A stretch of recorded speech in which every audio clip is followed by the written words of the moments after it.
देश भर में ट्रक ड्राइवर और ट्रांसपोर्ट ऑपरेटर सड़कों पर उतरे। वजह थी हिट एंड रन पर लाया जा रहा नया कानून। इसमें हिट एंड रन को लेकर बेहद ही सख्ती से निपटने का प्रावधान किया गया था। बता दें कि हिट एंड रन भारतीय न्याय संहिता का हिस्सा है। इसके तहत ऐसे मामलों में ड्राइवरों को 10 साल की सजा और 7 लाख रुपए के जुर्माने की बात कही गई थी, जिसने ड्राइवरों के होश उड़ा दिए थे। जिसके बाद ट्रक चालकों और ट्रांसपोर्ट कंपनियों ने कड़ा विरोध किया। कानून के विरोध में देश के कई राज्यों में ड्राइवरों ने चक्का जाम किया था।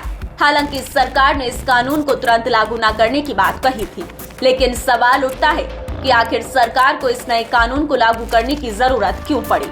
तो बता दें कि सीनियर वकील एपी सिंह ने कहा कि भारत सरकार के द्वारा बनाए गए इस कानून में ड्राइवर्स के लिए दंड कठोर जरूर था, फाइन भी ज्यादा था, लेकिन भारत सरकार का ये संकल्प था कि देश में जो रोड एक्सीडेंट बढ़ रहे हैं वो कम से कम हो।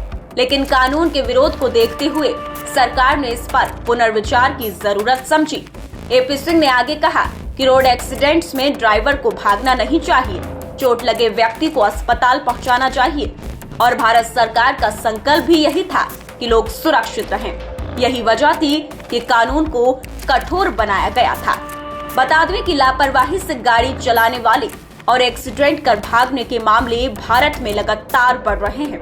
राष्ट्रीय अपराध रिकॉर्ड ब्यूरो की तरफ से जारी एक रिपोर्ट के मुताबिक साल 2022 में भारत की सड़कों पर 4 लाख से ज्यादा हादसे हुए, जिसमें 1 लाख से ज्यादा लोगों की जान गंवाई। रिपोर्ट के मुताबिक इन हादसों में से लगभग 11% हादसे ट्रक और बस जैसे बड़े वाहनों से हुए। वहीं 1 लाख से ज्यादा मौतों में से 87% मौतें गाड़ी तेज चलाने, लापरवाही से चलाने या फिर नशे में चलाने के कारण हुई। यानी सड़क हादसों के कारण होने वाली मौतों का सबसे बड़ा कारण लापरवाही से गाड़ी चलाना ही रहा। ऐसे में सरकार ने भारतीय न्याय संहिता में कड़ी सजा का प्रावधान रखा ताकि सड़क पर लोग ध्यान से गाड़ी चलाएं और साथ ही जो ड्राइवर सड़क पर हादसे करके भाग जाते हैं उनमें इस कानून का डर पैदा हो। वहीं दूसरी तरफ कानून के सबसे ज्यादा असर से डरे ड्राइवरों का डर और भविष्य की चिंता भी नकारी नहीं जा सकती। कम तनख्वाह, गरीबी गुजारा और साधारण रहन सहन के चलते भारत के समकक्ष माने जाने वाले देशों के मुकाबले हमारे प्राइवेट ड्राइवरों की हैसियत एक मजदूर से ज्यादा नहीं है। ये भी सच है कि दुर्घटना जानबूझकर कोई नहीं करता, लेकिन ये बात भी नकारी नहीं जा सकती कि दुर्घटना के बाद ड्राइवर फरार हो जाते हैं।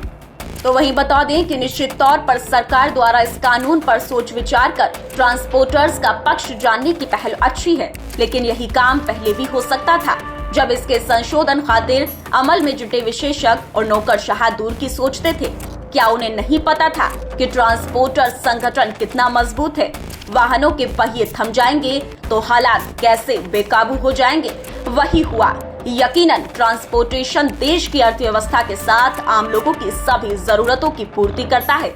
सब्जी, भाजी, दूध, अनाज, दवाई और आम और खास सभी के लिए आवागमन का जरिया भी है।